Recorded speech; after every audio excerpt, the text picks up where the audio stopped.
بسم اللہ الرحمن الرحیم۔ حیات المسلمین سبق نمبر 12 مسجد بنانے کے بارے میں۔ اس میں اس کے بنانے میں مدد مال سے یا جان سے، اور اس کے لیے زمین دینا، اس کی ٹوٹی پھوٹی کی مرمت کرنا سب آ گیا، اور اس کے حقوق ادا کرنا، ان حقوق میں یہ سب باتیں آ گئی۔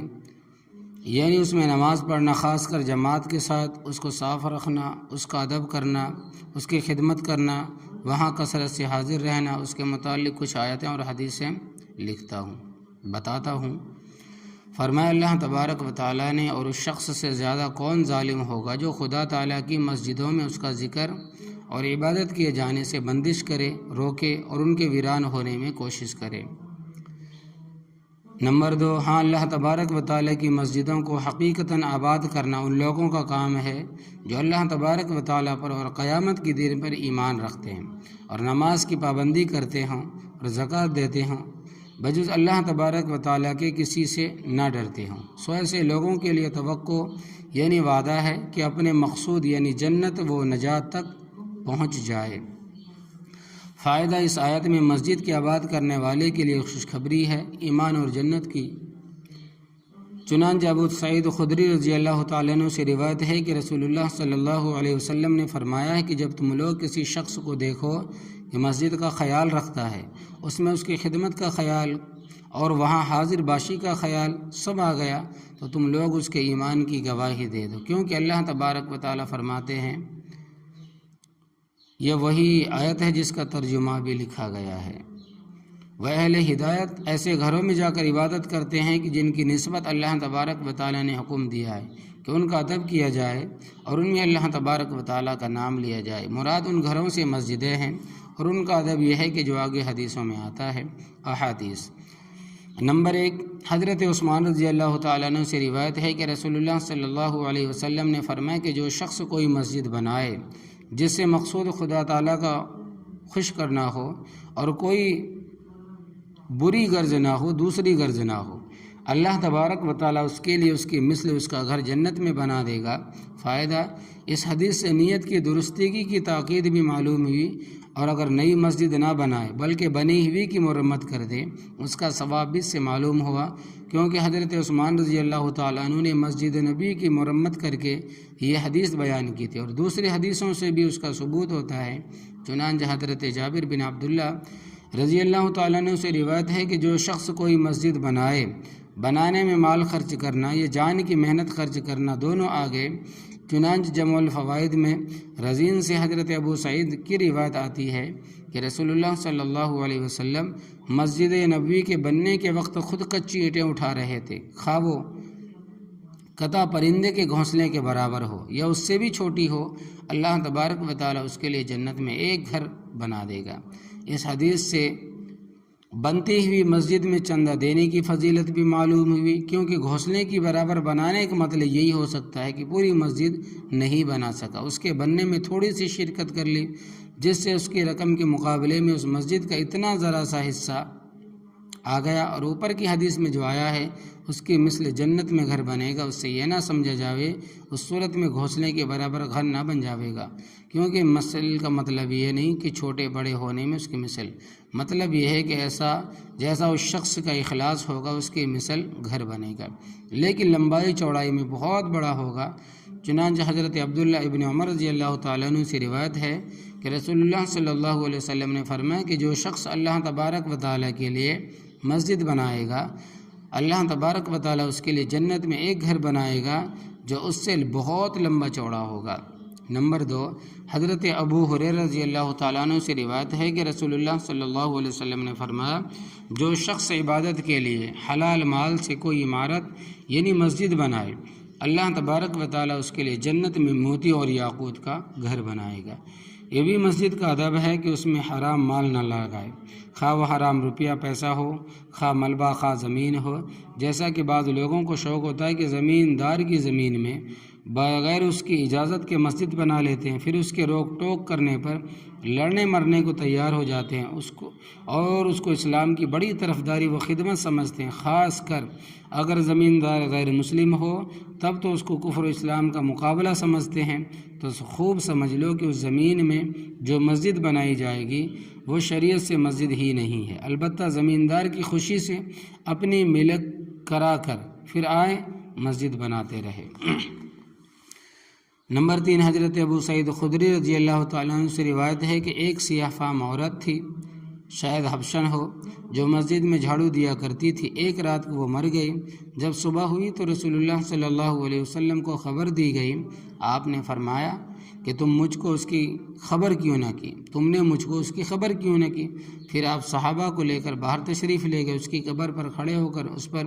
تکبیر فرمائی، مراد نماز جنازہ ہے، اور اس کے لیے دعا کی، پھر واپس تشریف لے آئے۔ اور ایک روایت میں ہے کہ آپ نے اس سے پوچھا تو نے کس عمل کو زیادہ فضیلت کا پایا؟ اس نے جواب دیا کہ مسجد میں جھاڑو دینے کو۔ فائدہ دیکھیے، مسجد میں جھاڑو دینے کی بدولت ایک غریب گمنام حبشن کی، جس کی مسکنت و گمنامی کے سبب اس کی وفات کی بھی اطلاع حضور اقدس صلی اللہ علیہ وسلم کو نہیں کی گئی۔ نبی کریم صلی اللہ علیہ وسلم نے کتنی بڑی قدر فرمائی کہ اس کی وفات کی خبر نہ دینے کی شکایت بھی فرمائی، پھر قبر تشریف لے گئے، اس پر جنازے کی نماز پڑھی، اور یہ حضور اقدس کی خصوصیت تھی، اور اس کے لیے دعا فرمائی۔ پھر حضور کے پوچھنے پر خود اس نے اس عمل کی کتنی بڑی فضیلت بیان کی۔ افسوس، اب مسجد میں جھاڑو دینے کو لوگ عیب اور ذلت سمجھتے ہیں۔ حضرت ابو قرصافہ رضی اللہ تعالیٰ عنہ سے ایک بڑی حدیث میں روایت ہے کہ رسول اللہ صلی اللہ علیہ وسلم نے فرمایا کہ مسجد سے کوڑا کباڑ نکالنا بڑی آنکھوں والی حوروں کا مہر ہے۔ حضرت ابو سعید خدری رضی اللہ تعالیٰ عنہ سے روایت ہے کہ رسول اللہ صلی اللہ علیہ وسلم نے فرمایا کہ جس نے مسجد میں ایسی چیز باہر کر دی جس سے تکلیف ہوتی تھی، جیسے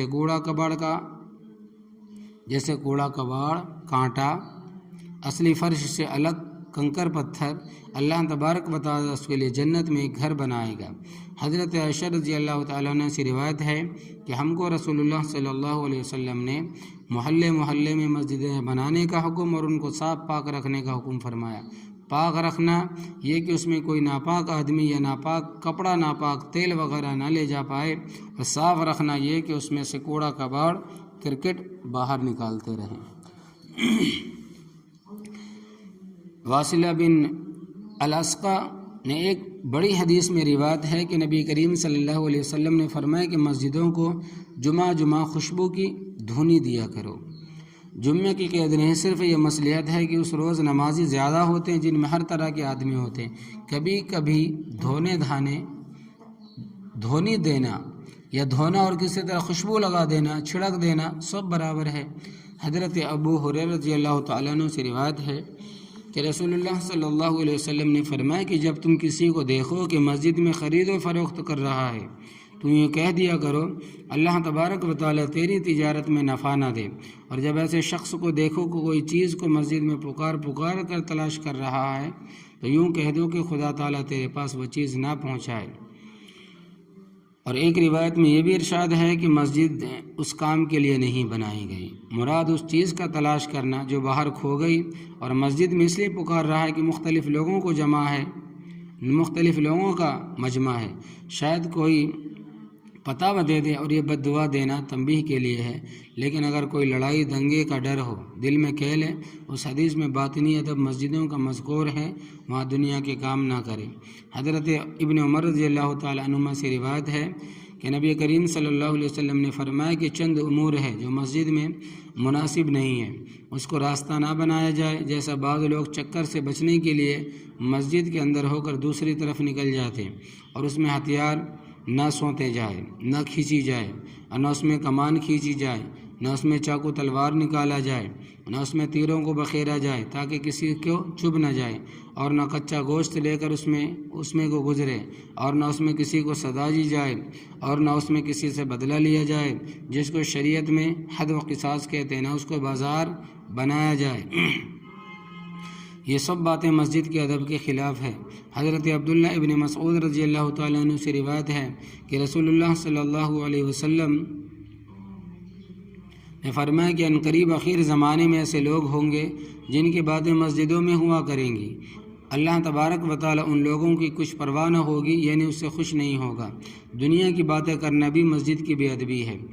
حضرت عبداللہ ابن عمر رضی اللہ تعالیٰ عنہ سے روایت ہے کہ رسول اللہ صلی اللہ علیہ وسلم نے فرمایا، جو شخص جماعت کی مسجد کی طرف چلے تو اس کا ایک قدم ایک گناہ کو مٹاتا ہے اور ایک قدم اس کے لیے نیکی لکھتا ہے، جانے میں بھی لوٹنے میں بھی۔ کیا ٹھکانہ ہے رحمت کا کہ جاتے ہوئے تو ثواب ملتا ہے، لوٹنے میں بھی وہی صحیح ثواب ملتا ہے۔ حضرت ابو درداء رضی اللہ تعالیٰ عنہ سے روایت ہے کہ وہ پیغمبر صلی اللہ علیہ وسلم سے روایت کرتا ہے کہ آپ نے ارشاد فرمایا، جو شخص رات کے اندھیری میں مسجد کی طرف چلے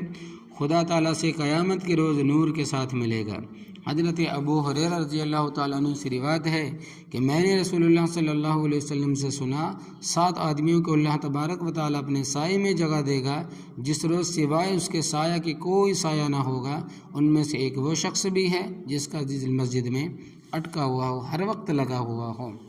حضرت انس رضی اللہ تعالیٰ عنہ سے روایت ہے کہ نبی کریم صلی اللہ علیہ وسلم نے فرمایا، تم ان بدبودار ترکاریوں سے یعنی پیاز لہسن سے، جیسا کہ اور حدیثوں میں آیا ہے کہ بچوں کو ان کو کھا کر،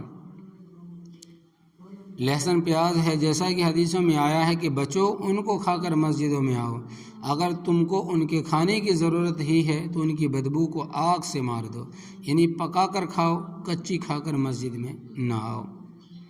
حضرت ابو امامہ رضی اللہ تعالیٰ عنہ سے روایت ہے کہ وہ پیغمبر صلی اللہ علیہ وسلم سے روایت کرتے ہیں کہ آپ نے فرمایا کہ جو شخص مسجد کی طرف جائے اور اس کا ارادہ صرف یہ ہے کہ کوئی اچھی بات یعنی دین کی بات سیکھے یا سکھائے، اس کو حج کرنے والے کے برابر پورا ثواب ملے گا۔ اس سے معلوم ہوا کہ مسجد جیسے نماز ہے، نماز کے لیے ہے،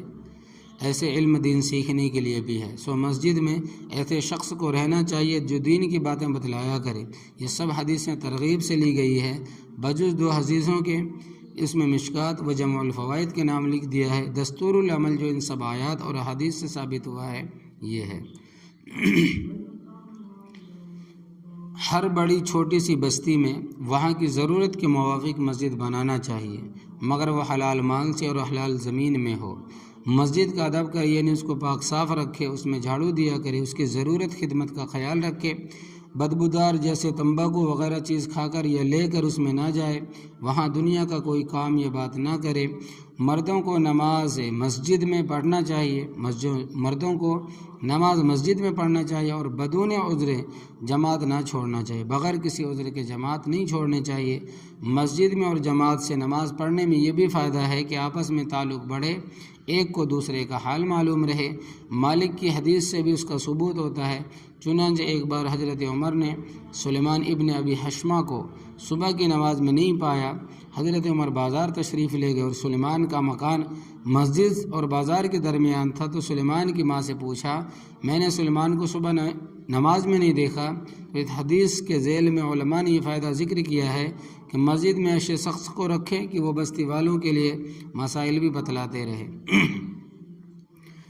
جب فرصت ملا کرے مسجد میں جا کر بیٹھ جایا کرے، مگر وہاں جا کر دین کے کاموں میں یا دین کی باتوں میں لگا رہے۔ اگر سب آدمی اس کی پابندی رکھیں تو علاوہ ثواب کی جماعت کو بھی قوت پہنچے۔ تنبیہ، حدیثوں میں صاف آیا ہے کہ عورتوں کے لیے گھروں میں نماز پڑھنے کا ثواب مسجدوں میں پڑھنے سے زیادہ ہے۔ اللہ تبارک و تعالی عمل کی توفیق عطا فرمائے، آمین یا رب العالمین۔